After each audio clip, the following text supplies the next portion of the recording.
Many of us gave our lives for a European war which we had actually nothing to do with. We did not have to come. We came. We came when we were needed. We came and helped to change the ethos of the war.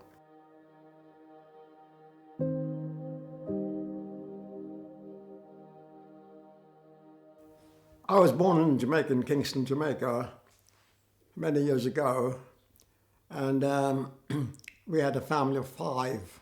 And after leaving junior school, I went to a college where I graduated, and after graduation, I got a job in a newspaper company doing adverts. I lived with a mother who was she was a Christian, very devout, Presbyterian, and I just abode by what she said to me. One of the young, responsible young child, doing what my parents told me to do.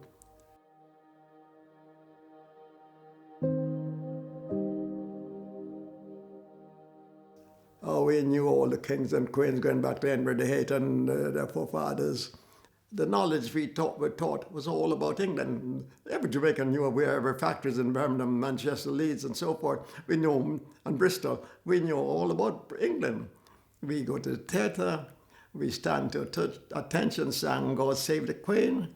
We had all the national holidays, we pay respect to royalty, and we knew nothing. We didn't have a national flag. Naturally, Jamaica and the West Indies were not independent countries, and our loyalty to the crown was solid. There's nothing else. We're British. The language is British. We taught all the mannerism of the English society without realizing that we are not really British citizens. We were British subjects. The people of Jamaica did not realize there was a difference between being citizens and subjects.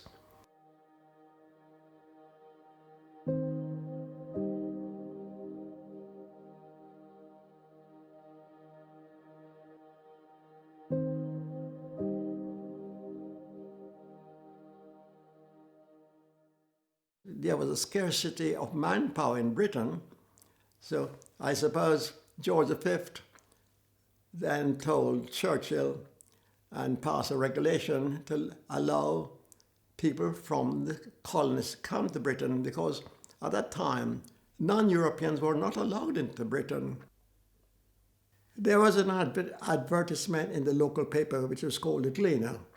We just read it and decided, well, go and fill a gap, get in there and do something useful. I was a young person, like every young man, adventure, knowledge. Why sit around and do nothing when you can do something useful? Just got on there, join up, go to the mother country, got myself a uniform, got on the ship, got through the Atlantic Ocean, which was submarine infested, German submarines I'm talking about. The ship wasn't sunk, and I reached England, luckily for me, after about 5 or 6 weeks. We didn't realize people were dying left, right, and center in Britain. We didn't know about area shelters, we didn't know about bombs, we didn't know about guns, and I'm coming to England without knowing why I'm there.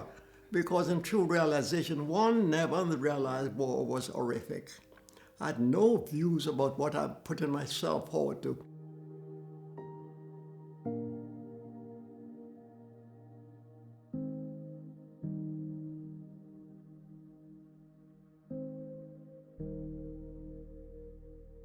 I'd never seen snow in all my life. We don't have snow in the West Indies. We don't have snow in Jamaica. We see snow in the postcards, Christmas cards. That's the first time I saw snow in all my life. I've never felt cold in Jamaica. When we got here, we had on 2 pullovers and about 5 blankets. We were issued with blankets. I didn't know. And we had one coke fire in the center of the hut to warm about 30 people, 30 men sleeping in the hut. And there was no running water, and there's no modern toilets. There are toilets built far away in long rows. There are no privacy in the toilet. There are showers to shower 10, 12, 15 men at a time. There was very little light in there with one bulb. if there was no flow of hot water. This luxury we live in today is a godsend luxury. We have modern showers in today's living. It was a complete different world. No hanging about. This is the services, not a picnic camp.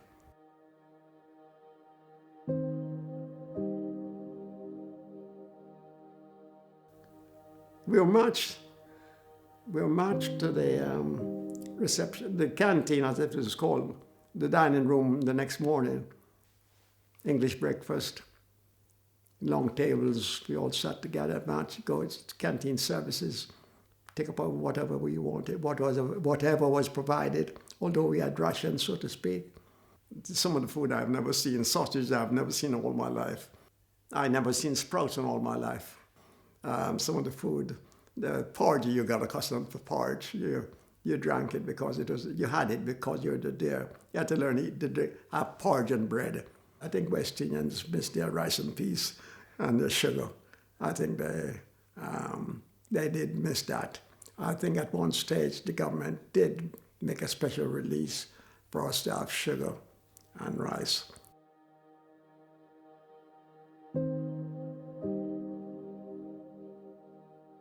In the outside civilian world,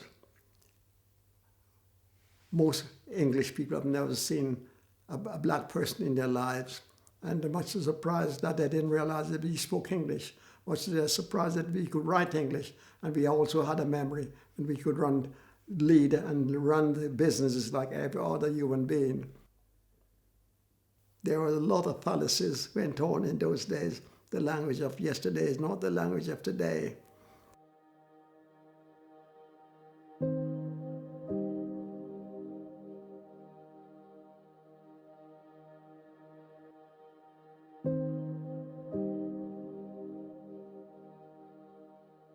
Everything was military trained, Milton directive, and you did your job and produced the productivity that you could, and the requirements is laid down, because you're not waiting for Hitler to overrun Britain. You're waiting to get your aircraft off the ground to do the work which they were built for. And we all stood there, all men together. We saw no difference between my color and the other color, or the people without color. Some Royal Air Force bases had great big squadrons or great big detachments of West Indian servicemen. I was the 39th man to join the Royal Air Force from Jamaica. So therefore, the officers had 40 people to distribute among the English crew in each billet, and he put a West Indian in every hut, military hut, on the camp. A lot of West Indians went into motor transport and motor mechanics, and then another lot went into what was called aircraft finishing, means camouflaging aircraft bodies, paint and spraying.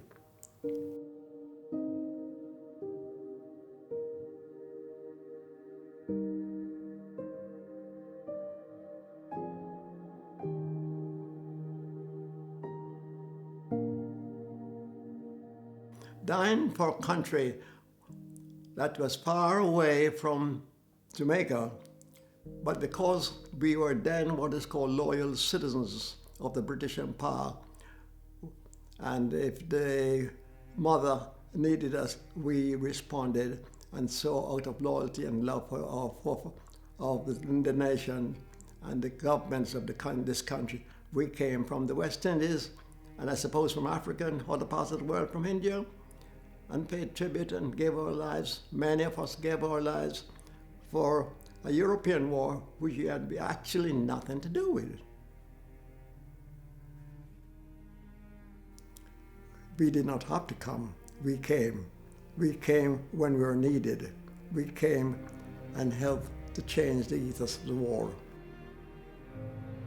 In Britain, every child should know the history of the past about the West Indies, Africa, India, and the 2 million people who came from India or were in India and who died for the British, the people from Africa who died for the British.